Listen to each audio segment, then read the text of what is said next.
lucky am I get to follow on from a legend. Telling you.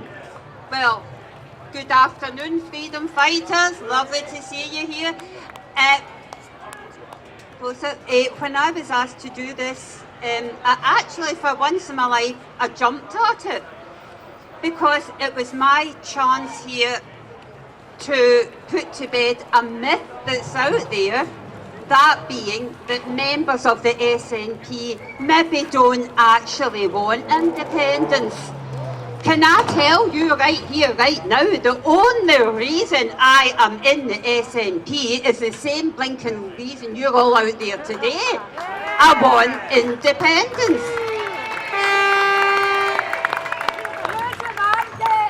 And the older I'm getting, the more desperate I'm getting. It's going to have to blinking well happen quite soon to suit me. But I'll tell you a wee bit about me, not because I like talking about myself, but because when I was young, all I ever wanted to be was a teacher.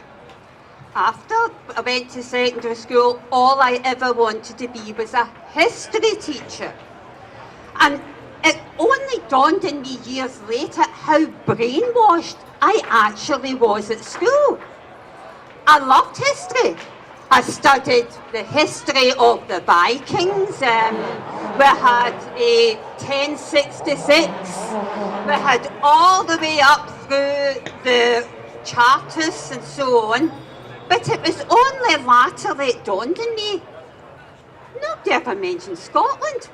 It didn't feature in the history I learned at school. So when I went on to be a teacher of history, I did a few teaching practices, and I realised it's still the same.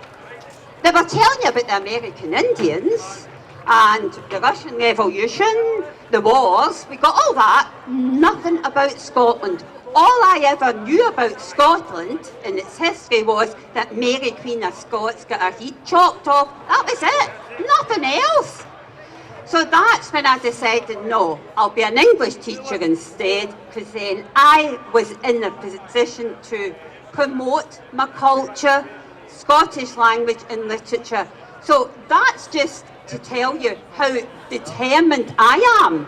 That we're doing that every day of our lives. We have to do that. I come from a wee town, well, you'll all know it. It's called sunny Salkets by the sea, right? Now, because I'm from Salkets and because my grandparents and several generations all came from the same town, I know of a very famous lady called Betsy Miller. Now, I'll bet you there's hardly a soul here knows anything about her. Betsy Miller was born in 1792 in Saltcoats. She was the first woman sea captain ever. She was a captain of ships sailing out of Saltcoats. Who's heard of her? If she was born in Portsmouth or even Liverpool or anywhere else, she'd be world famous. But she was Scottish. And we need to get over this. We need to get over this cringe factor. And I'll tell you something, when we get our independence, I don't know what party I'm going to vote for. Might never vote again. But it's our decision who we vote for. At the moment, we are voting in the darkness.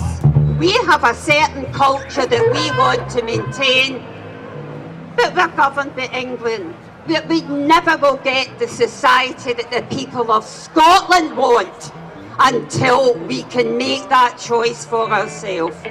So I would urge you all, of course you will all vote yes, but if we have another election before that, I would urge you to vote SNP, to send a message that we really mean this.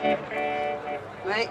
Now, just before I leave, I was going to do a wee song, but then I thought I'd clear this square faster than the riot police. So I've enlisted the help of a wee man here who is a legend, and trust him in front of me.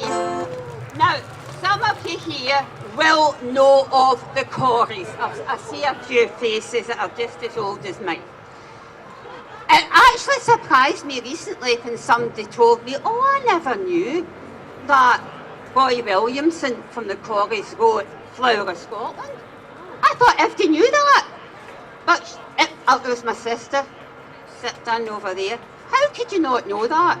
And I was listening to them the other day, and they did parodies of famous Scottish songs. Some of them funny, but very often there was a serious note to them. So this was their take on Scotland the Brave, and it was telling us all the things that are wrong with Scotland. But